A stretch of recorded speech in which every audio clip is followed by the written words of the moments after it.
Going to be wrapping up this chiller PM today. Going through, hitting all the electrical now. Going to be replacing the VSD coolant. And just to give you another update on this Trane, we got really nice condenser pressure now. After we cleaned those tubes had not been hit in a couple of years, from my understanding. The reasoning for that was they thought the chiller was completely condemned. You know, it wasn't worth doing anything with. Thankfully, that wasn't the case. You know, I was able to get it back online, fix the leaks, get everything addressed. But because of that, you know, the condenser tubes got ignored, and so that was part of what we were fighting. On top of atmosphere in the refrigerant, we're also fighting dirty condenser tubes that was also giving us high condenser pressures. Anyway, so gonna be logging this chiller today. Gonna go through that one and get it logged, and yeah, fun day. On this rainy, dreary day here in Austin, I've got this Hvac RTU that is tripping on high limit. When I first got here, that was the call. I started taking some return and discharge air temps and found that my return temp was 86 degrees when I first got here.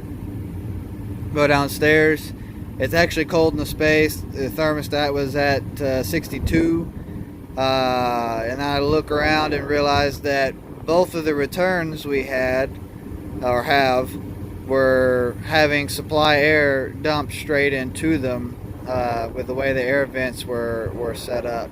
So the first thing I did was adjust the air vents to where the louvers on them so that it didn't discharge directly into the return. It shot it off a different direction.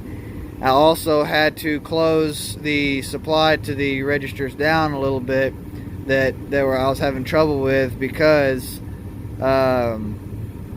it was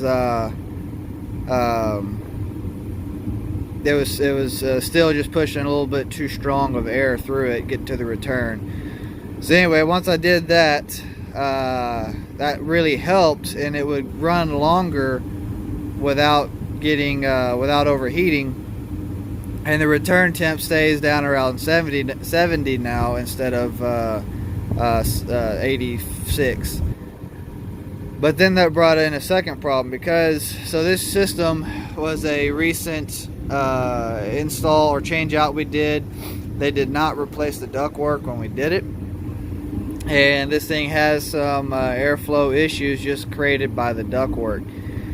So it has an adjustable sheave on the blower motor, and it was where the factory had it set was just a little too open. It was having trouble pushing past the static because of the ductwork issues. So what was happening is it would take longer, but I would still trip on the high limit switch because of that. So what I ended up doing is I adjusted that sheave down half of a turn tighter to give it a little more diameter, and so far it's running much better. My supply air sensor before was reading up close to around 130. I'm doing about 117 now. Return air is still doing really good, sitting about 70 point now, so 71 on return air. It's been running the longest it's ran since I got on this roof without tripping out. So I'm going to give it a little bit longer.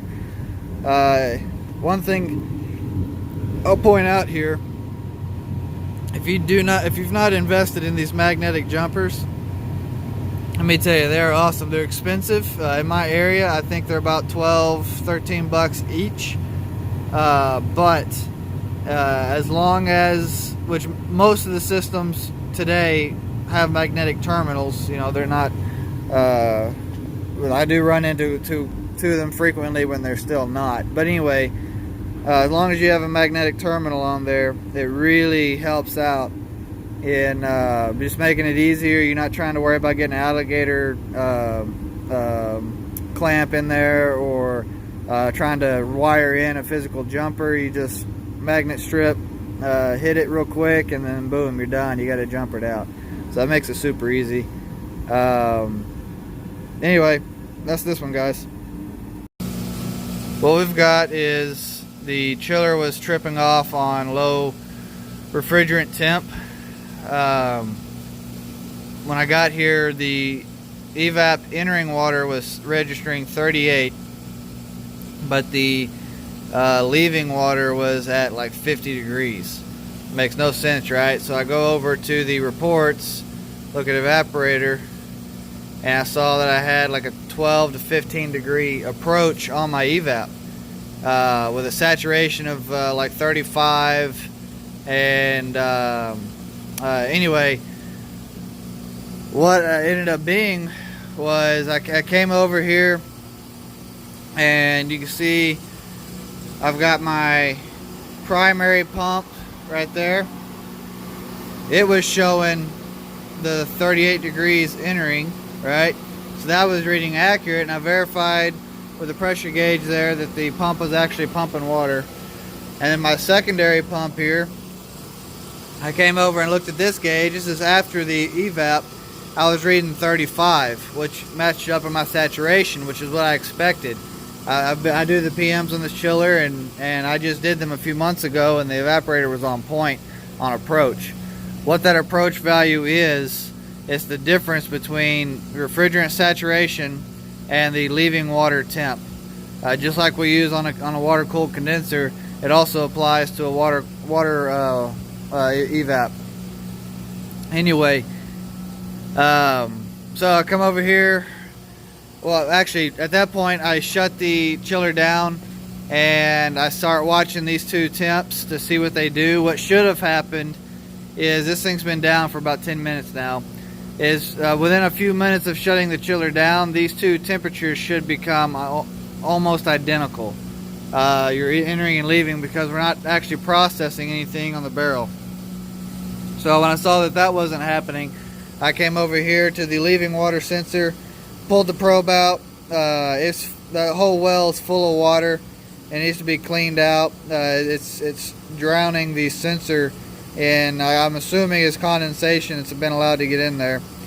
And I put my probe in there in the well and just let it sit up against the sidewall, and I was registering exactly what the entering was registering on the actual pipe. So that confirmed that sensor is not reading properly. I'm waiting to hear back from the supply house to see if they've got one on hand. We can get this switched out and get this baby back online. Factory warehouse had the new sensor on hand. Had to go in and bind it. So what I did, I came in here, got my laptop hooked up, went into the binding screen, and you can see the evaporator leaving water sensor right here. I come over here, and with the old sensor, the first thing I did is I had the LED on, so I hit that, and that brings the little light on. You can see it there. That's just a confirmation that we've got the right sensor. Then I went to unbound it, remove the old one, went back in with the new, got it plugged in, and then I hit the, it's got a little red face over here. It'll say bind, alright? So you hit bind, you take a magnet, which I used, just my nut driver magnet for the Malco tips. You just touch it there to right there where that little LED light is at. That'll activate it. The LED light will light up, and then you hit, it'll ask you to do just the one sensor. After you activate the light, you hit yes, and then it will finish the binding process, and you'll be good to go.